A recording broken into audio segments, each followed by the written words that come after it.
We've got a very special presentation now coming up here.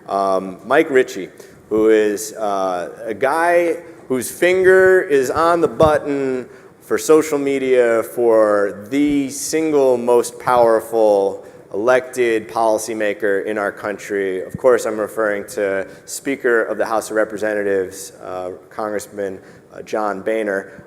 We're excited to have Mike here. He's going to talk a little bit about using social media to engage with staff and offices of elected officials, especially on the Hill. He's holding a newspaper. He's got his Capitol ID badge on. If that doesn't say he's the real deal, I don't know what does. We're in for a real treat. Please join me in welcoming our next presentation, Mr. Mike Ricci.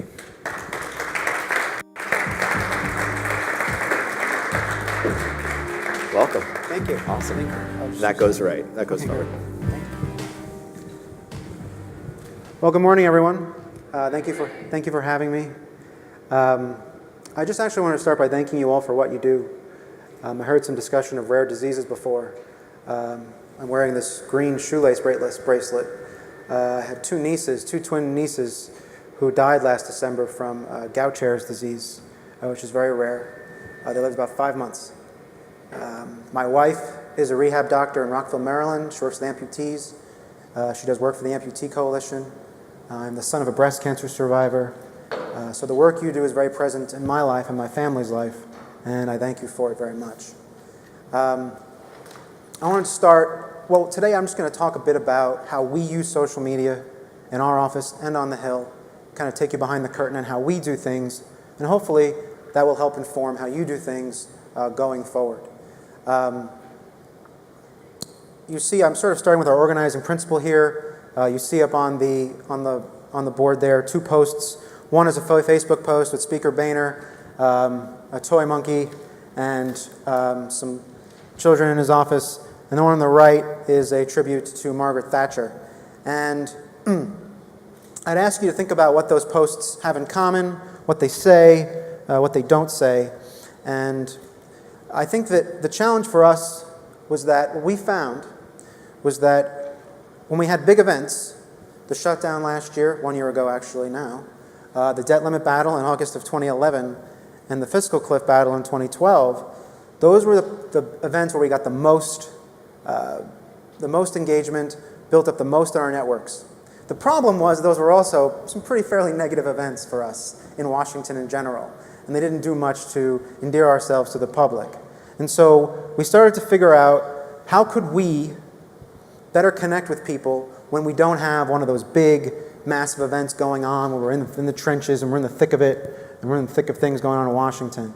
And so, working with the speaker, we came up with this idea that we had to do a better job of communicating with people where they are, not where we are, not gather around and hear what we're talking about, but where they are.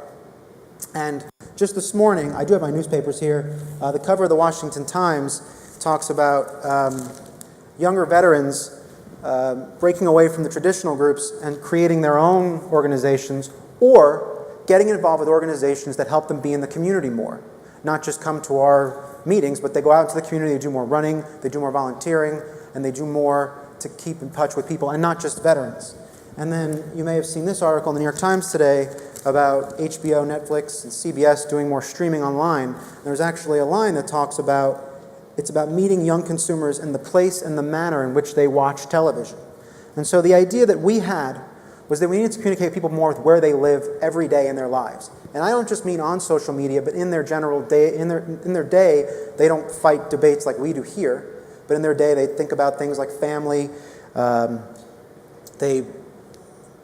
shopping, they're preparing their family for the future. And so we thought a lot about communicating with them where they are. And that really, again, is the organizing principle around how which we do things. Is it this one? There it is. That's just my info there. As I've been with the speaker now for 5 years. As his deputy communications director, I oversee the creation of all of our online, social, digital, and our classic content. I began mostly as his speechwriter, and my role has broadened to this over time. So I'm a writer and content creator in my day. That's what I was doing before I got here. It's what I'll be doing when I get back to the Hill. I'm in my 10th year on Capitol Hill, but more importantly, this is my second year really dealing with social media. About a year ago, I would have been the absolute last person to do this. I've been on the Hill for 9 years at that point. I didn't really do much with our networks. I didn't know how to sign into our Facebook page. I didn't really know much about tweeting. And then my predecessor left, and he now is at Facebook, just to show you how great he is at this stuff. And so I had to get more involved with it. And I began to slowly realize how much of an outlet it would be for me as a writer to change and adapt in how I did things. And so it really helped me realize how we could reach new audiences. And as we boosted our engagement, it helped me interact more and learn and get more ideas for our basic content as well. So that's one of the reasons why I was happy to do this today, because I recently have gotten much more engaged in this stuff. Who are Hill staff communicating on social media? We're often young in the sense that you have in press teams of 1 to 3 people, your average digital staffer. If you have a digital-only staffer, they're going to be maybe mid-20s, only a few years out of college. So think of their knowledge base from that. They may only know a world in which President Obama took office. They may not know what it's like to be in the majority and the minority. I was in the House when Republicans were in the minority, but a lot of staffers weren't, and they only see the world from that perspective, from controlling committees and controlling how things go on the House floor. Democrats, the same way. They might only know the minority, but some people you deal with might know both, and that's important to know their perspective. They report to someone who reports to someone. A lot of times you get requests. It's sort of a same-day turnaround. It can be, usually you might report, if you have a digital person, they might be reporting to a communications director who reports to a chief of staff, who reports to a member. So think about the several layers of bureaucracy you have to deal with. Every day we'll send our stuff around at 9:30, but some stuff may go out in an hour, some stuff may not go out till the next day. It all depends upon the amount of vetting and how much people want to debate something or run it past an expert and all that. So think about that. In terms of being part of, I keep focusing on communications and press in here because one thing you need to know about press staffers is we're multitaskers. In the sense that you deal with policy staff, they take meetings on these issues, they read the reports, they know this stuff backwards and forwards, they know the statistics. But in the press world, you only get so much time focusing on a different issue. I might write something today on energy, and then Ebola, and then, legal reform. And I know enough about it, but I don't know as much as my policy experts do, as much as our LAs do, as much as our LDs do. And so my ability to consume information on this is based on them and what they give to me in terms of how much time I have to look at it. So a lot of times I'll get links with a lot of links, a lot of reports, and there just isn't time to look at all of it. But if it's very direct and it's very focused, here's the main stat you need, here's the problem, here's the solution, it's much easier to pressify that, as we like to call it, and get it out the door. And the last thing, we're always on the lookout for new humanizing content. You think about members who are doing well on social media. Sean Duffy, who was on The Real World and now is a congressman from Wisconsin. He's all about selfies. That's all he does. It's his whole thing. But he uses it on both serious and lighthearted ways. You think about Tulsi Gabbard from Hawaii. She's a Democrat. She's all about the millennials, about young people, about reaching people who are younger and getting them involved, and they have new coalitions and caucuses for that. Everybody now wants to be in on this humanizing, and so that's why I showed you those first 2 pictures, 2 posts from the speaker, the one with the monkey and the one with Margaret Thatcher. You'll note that neither of those posts mentioned Republicans or Democrats.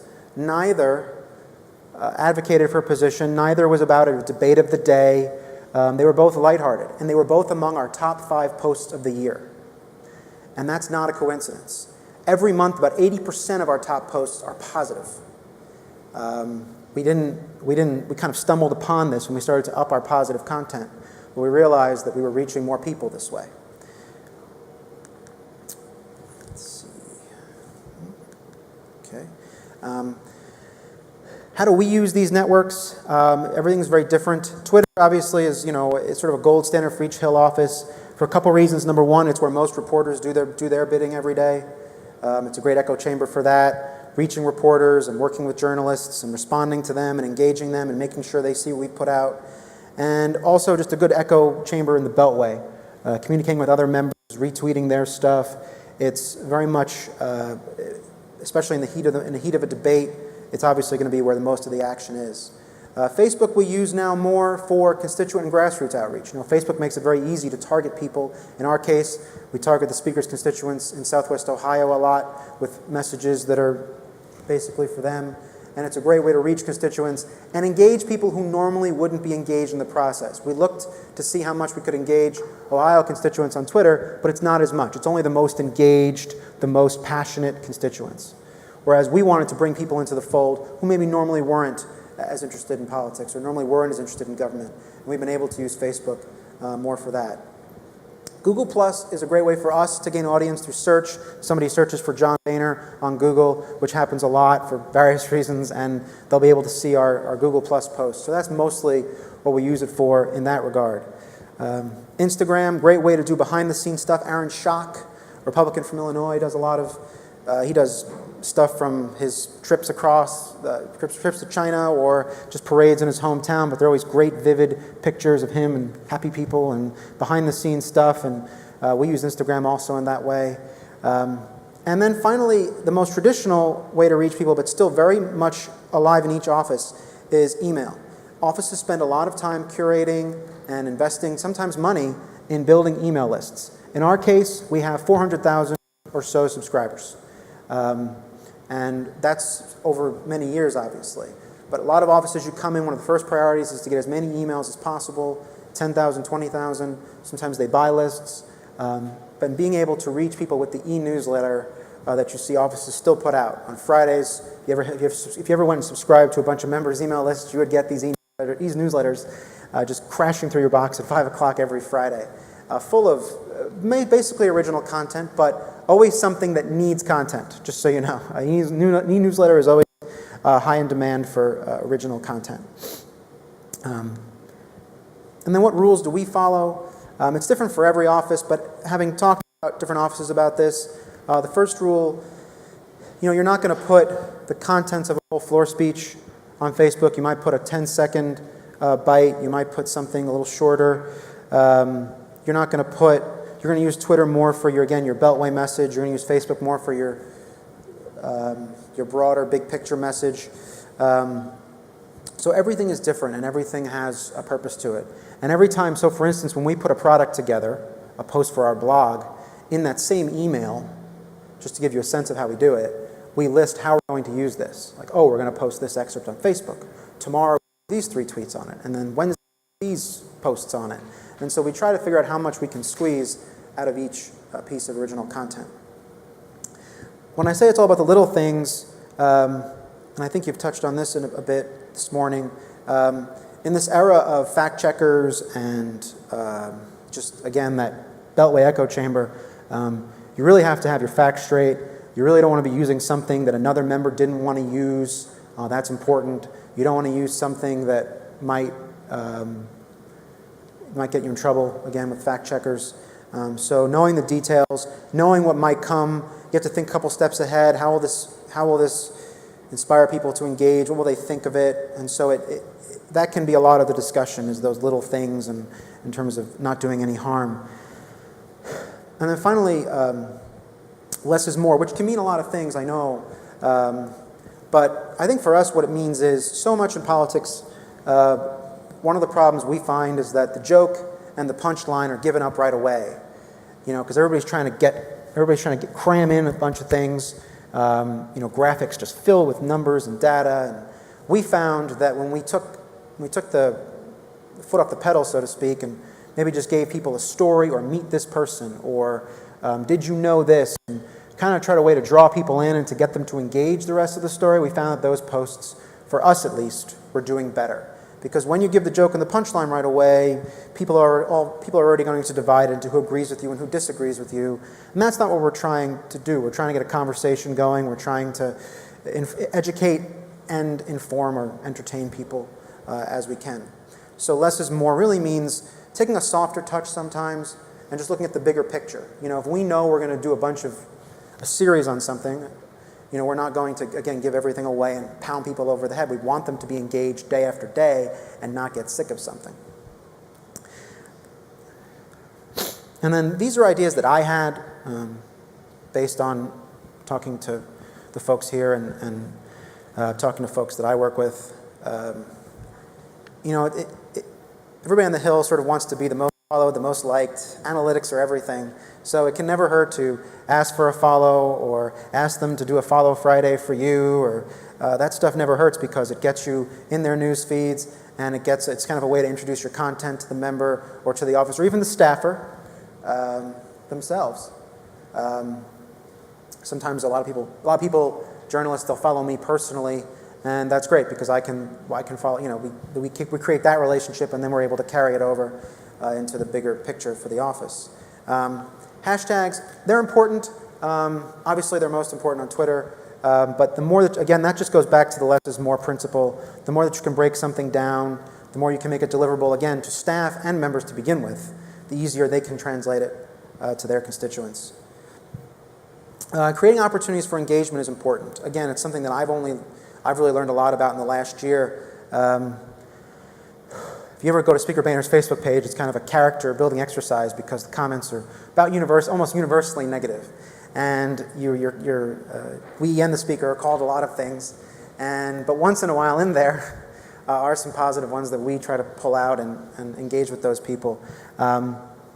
So I mean opportunities for engagement. I mean that on two levels. Number one, everybody wants to hear from their constituents. And again, as I said, Facebook, for instance, gives you a great way to target people locally and get them to engage us. But also just, you could put something on Facebook and ask a staff member maybe to comment on it, because a member of Congress is usually verified. They have that check next to their name. So their post, for instance, would go right up to the top of that. So people could see that member commented on your picture or your post. It's a great way to just thank people, keep in touch. If you go to there for a meeting, take a picture, tweet it out. But again, try to get as much out of that as you can for the days afterward. Because again, offices are always looking for content, and always looking for ways to engage. And it's a way to do that in lower leverage situations. I mean, without so much, you know how many times I keep track of, but there are so many people that only get in touch with you when they need something or they want something. And it's so great to just kind of hear from people periodically, have them check in with you, and just create ways to engage that aren't always about the issue of the day. Generating content for sharing and promoting, love to get, no problem at all, love to get suggested tweets, suggested posts. We have this big campaign going on, you might want to say this. Obviously those can be edited and those can be changed, and that's a good thing. You don't want somebody to just robotically take what you want and put it on the internet. But again, as I said, everybody's looking for new humanizing content, so there's nothing wrong with saying, here's how you might talk about this, or here are some suggested. Sometimes we'll just get tips on language. If you're going to be talking about this week, make sure to call it this and not that. That obviously happens a lot with things like Ebola or immigration. There was another one recently that I'm trying. Oh, we had a 9/11 event, and every different memorial site talks about survivors and the victims differently, something like that. So that stuff's always very helpful. Sometimes I know that it can be a bit of a labyrinth to break through, so I would ask you to think about it in terms sometimes of delegations and coalitions. If you reach, Boehner we work a lot with the surrounding Ohio offices, and that's how we, engage with them a lot. So sometimes if you can't get in with one office, look for the neighboring office. And when I say coalitions, I don't just mean caucuses, but who's a friend of who and who's working with somebody.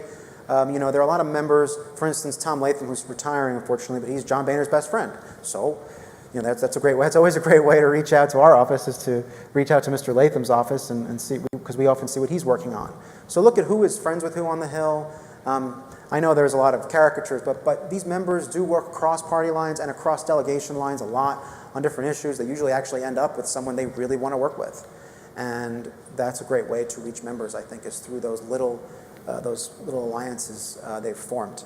And then finally, obviously, as I said, keeping in touch, new and old-fashioned ways. Hill staff love to network. It's what they do. So keeping in touch and just, hey, here's what we're working on. I love getting emails like that. Again, not asking me for anything, but just letting me know what people are working on. I keep it in mind. And then when the time comes, maybe we have a relationship already and I know them and I can reach out to them. I can't tell you how often that helps. And then finally, we put up our most successful Instagram post of the year, was a 15-second clip of John Boehner mowing his lawn. Jimmy Fallon actually put it on The Tonight Show. We didn't do that for that reason. It was spring. He wouldn't stop talking about going home and mowing his lawn over spring break. And it goes back to just something he has said, which is if you do the right thing for the right reasons, good things will happen. And again, you'll notice, if you look closely, a lot of those comments are negative, but again, you have to take that with it. And we did it for the right reasons. We just wanted to reach people and something a lot of people were talking about, which was mowing their lawn, and it was very successful. So sorry to go so quickly, but that's basically just what I wanted to show you, and hopefully, again, that's how we do things, and I'm always happy to take questions now and in the future. Mike, thanks so much. Questions here in the audience? It's like a marathon, huh? All right. Well, the conversation lives on forever. I'm going to join you on stage here. Oh. Guess I don't need that. We have to take a selfie. Can we do that? Right How do we here, do this? a stage selfie. Oh, okay. Yeah. See, I got a selfie of a selfie of a selfie of a Oh, okay. selfie. Well, that's great. Mike Ricci, the Deputy Communications Director for none other than Speaker John Boehner. Thank you so much. That was Thank you. incredibly insightful. Thank you.